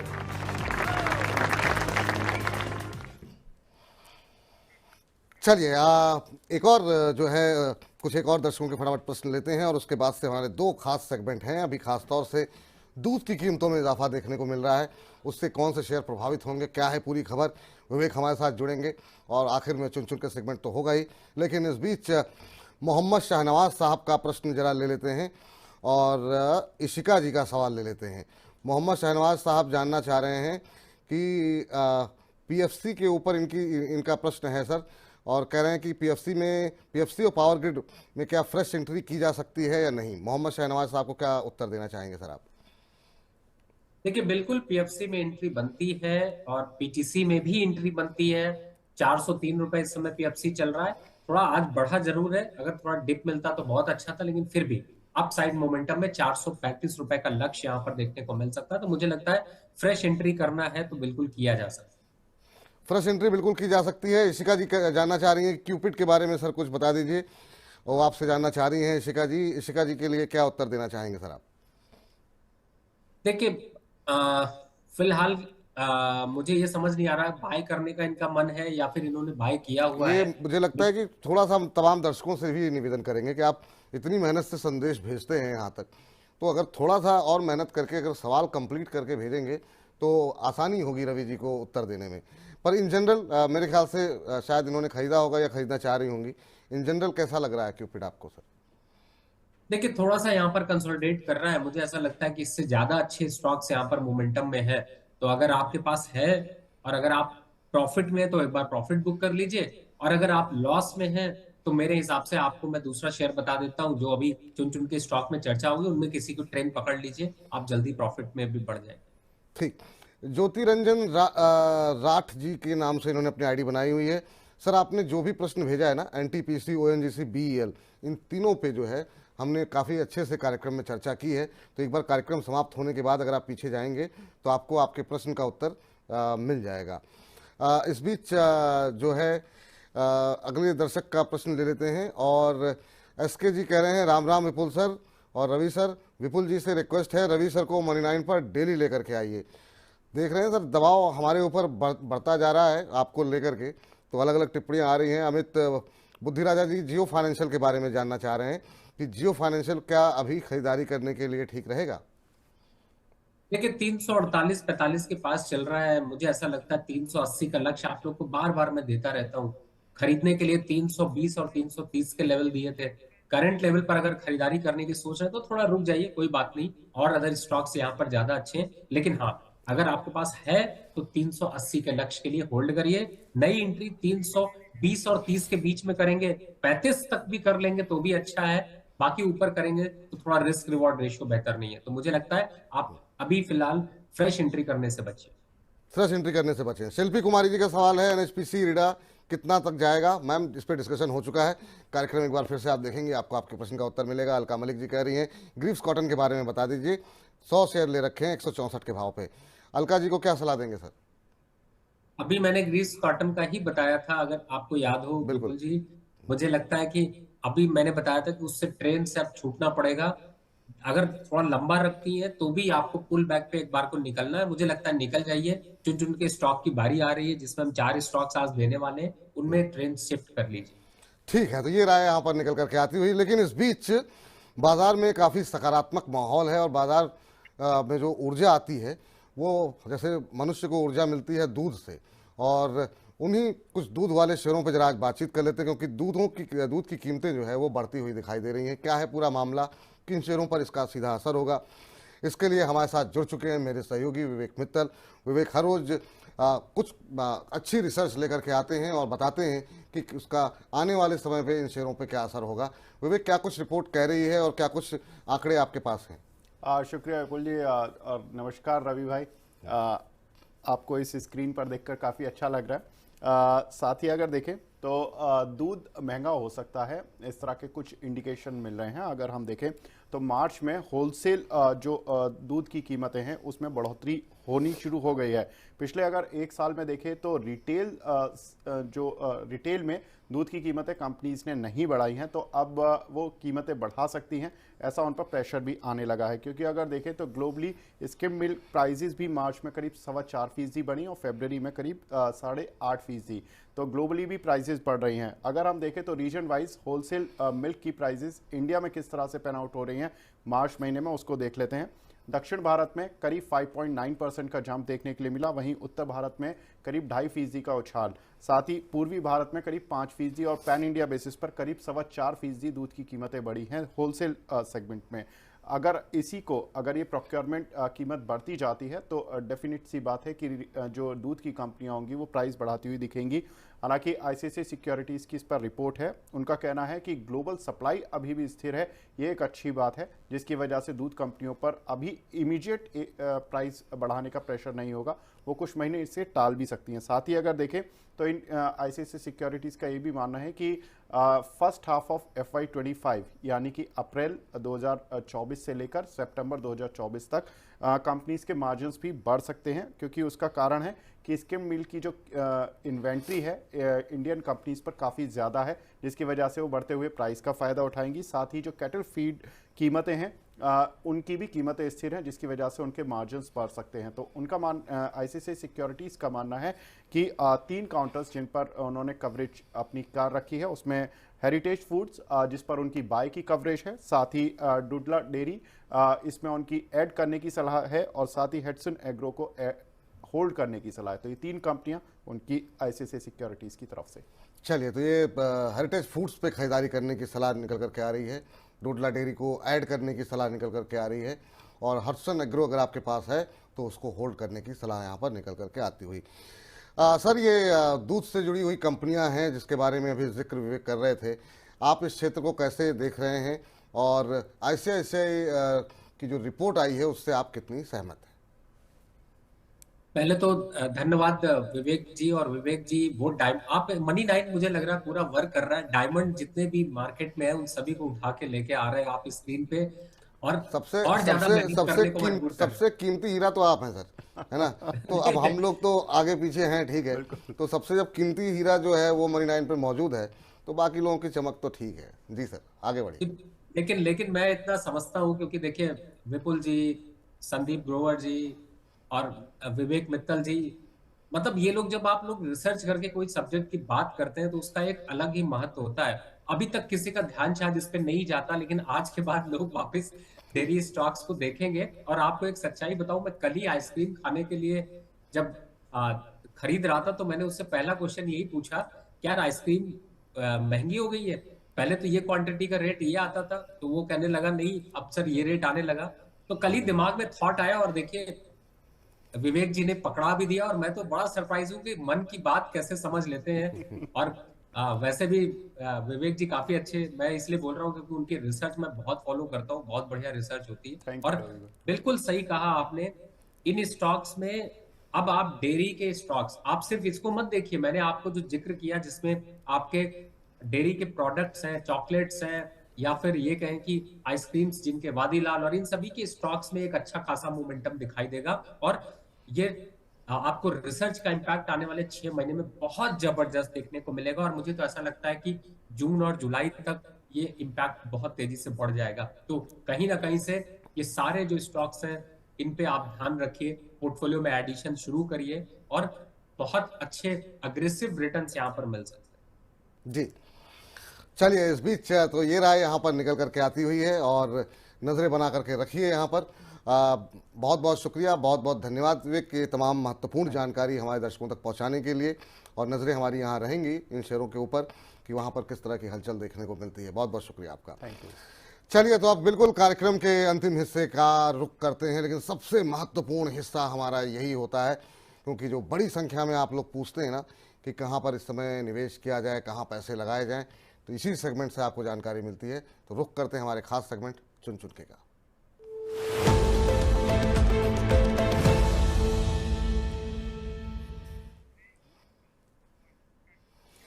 तो कार्यक्रम का ये अंतिम हिस्सा, महत्वपूर्ण हिस्सा, और जिसमें कि इस पूरे इतने बड़े सागर रूपी बाजार में से कुछ चुनिंदा शेयर मोतियों जैसे वो चुन करके लाते हैं रवि जी, और हमारे दर्शकों को तोहफे में देते हैं ताकि आपका पोर्टफोलियो चमकता रहे, दमकता रहे। और बहुत सारे दर्शकों की टिप्पणियां हमारे पास आती हैं कि रवि जी के कहने पर जो है हमने शेयर लिया था और उनको काफ़ी अच्छा मुनाफा हुआ है।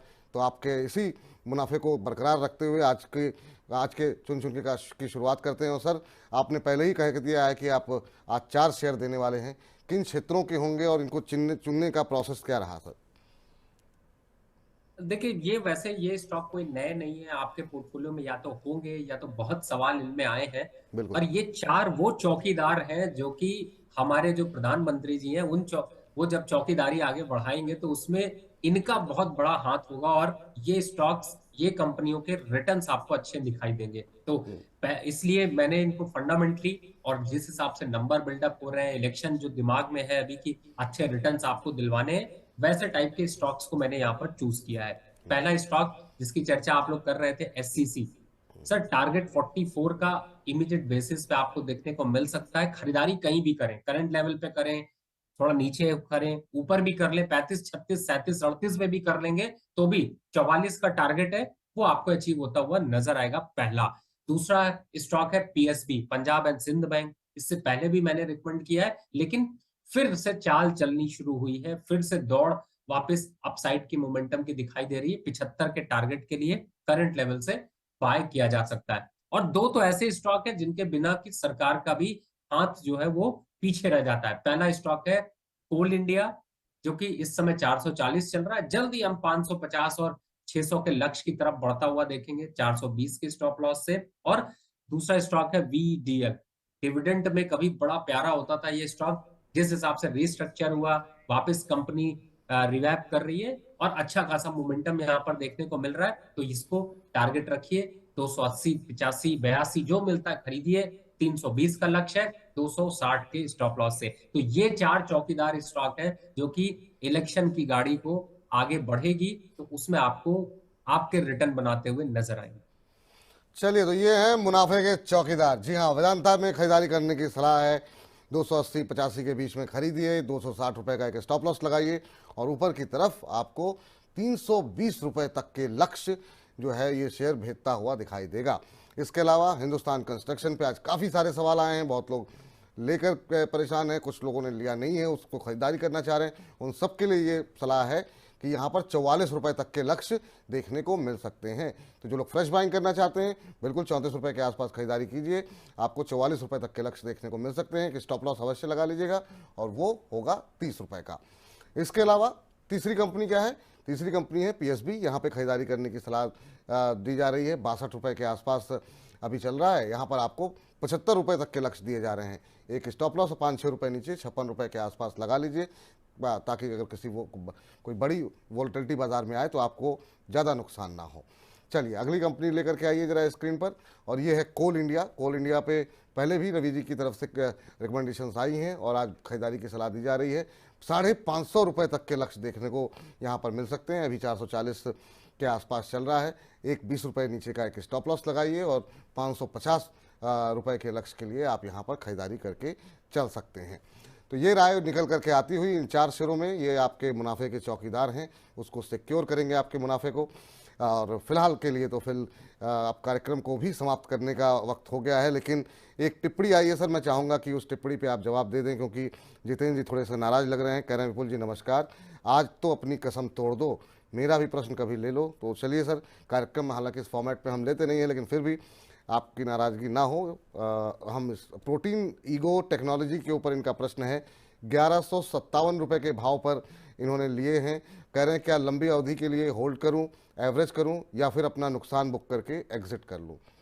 तो अगर प्रोटीन ईगो टेक्नोलॉजी के ऊपर आपकी टिप्पणी हो जाए तो बेहतर रहेगा सर, अगर आपको शेयर मिल गया हो तो।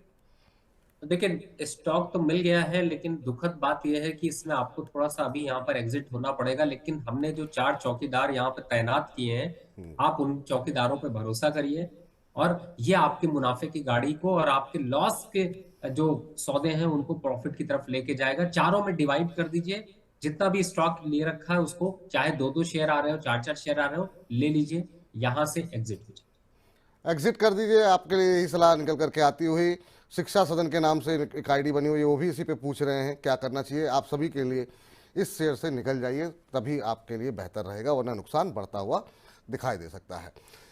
रवि सर, आज की इस चर्चा में आप जुड़े और तमाम बड़ी संख्या में दर्शकों के प्रश्नों के उत्तर दिए, बहुत बहुत शुक्रिया, बहुत बहुत धन्यवाद आपका इस कार्यक्रम में जुड़े रहने के लिए, और आपकी नई नौकरी के लिए भी, नई जॉब के लिए भी बहुत बहुत हमारी तरफ से शुभकामनाएं। और चलते चलते कोई डिस्क्लोजर सर आपकी तरफ से? देखिए, जिन भी स्टॉक्स पर मैंने अभी बात करी है उनमें एक अच्छा खासा मोमेंटम है और मार्केट में अब वापस पुल बैक चालू हो गया। लेकिन इस तेजी में आप रद्दी स्टॉक मत खरीदिएगा, कचरा स्टॉक मत खरीदिएगा, अच्छे फंडामेंटल और स्ट्रॉन्ग स्टॉक को खरीदिए, जिससे कि आपका मुनाफा बेहतर बढ़ सके। ऐसा ना हो कि आप ऐसे स्टॉक खरीद लीजिए जो आपके मुनाफे को भी खा जाए और आप लॉस में चले जाए। तो बेहतर स्टॉक्स लीजिए, अच्छे स्टॉक्स लीजिए और मनी 9 को फॉलो करिए। बिल्कुल, बहुत बहुत शुक्रिया सर, बहुत बहुत धन्यवाद अपना महत्वपूर्ण समय देने के लिए। तो कार्यक्रम को समाप्त करने का अब वक्त हो गया है, लेकिन कार्यक्रम को समाप्त करें उससे पहले मनी 9 के ऐप पर बहुत कुछ है, काफ़ी कुछ बड़ी संख्या में लोग उसे डाउनलोड कर रहे हैं, लेकिन आप अपनी SIP कैसे कैलकुलेट कर सकते हैं उसको जरा समझिए आप।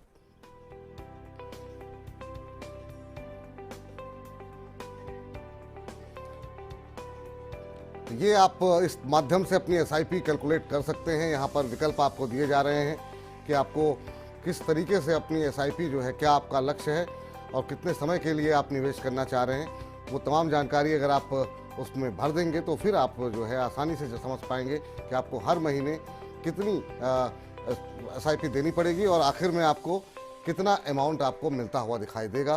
तो ये तमाम जानकारी जो है वो मनी 9 के ऐप पर उपलब्ध है। आप मनी 9 के ऐप को डाउनलोड कीजिए और आसान भाषा में न सिर्फ चीज़ों को समझिए, देखिए, बल्कि आप अपने निवेश की शुरुआत भी मनी 9 के ऐप से कर सकते हैं। तो कार्यक्रम को अब यहीं पर समाप्त करते हैं। जिन दर्शकों के सवाल नहीं ले पाए हैं उनसे क्षमा चाहेंगे, लेकिन कोशिश यही थी कि मतलब ज़्यादा से ज़्यादा लोगों को शामिल किया जाए। लेकिन ठीक है, आज जिनके सवाल नहीं लिए गए हैं कल हो सकता है उनके सवाल लिए जाएँ। आप लोग लगातार मनी 9 के साथ बने रहिए और हम लोग को लगातार इसी तरीके से अपना प्रेम जो है वो बरसाते रहिए। और आप सभी को जो है नए वित्त वर्ष की बहुत बहुत शुभकामनाएं। मुझे इजाज़त दीजिए, मनी 9 के साथ बने रहिए। फिलहाल के लिए नमस्कार।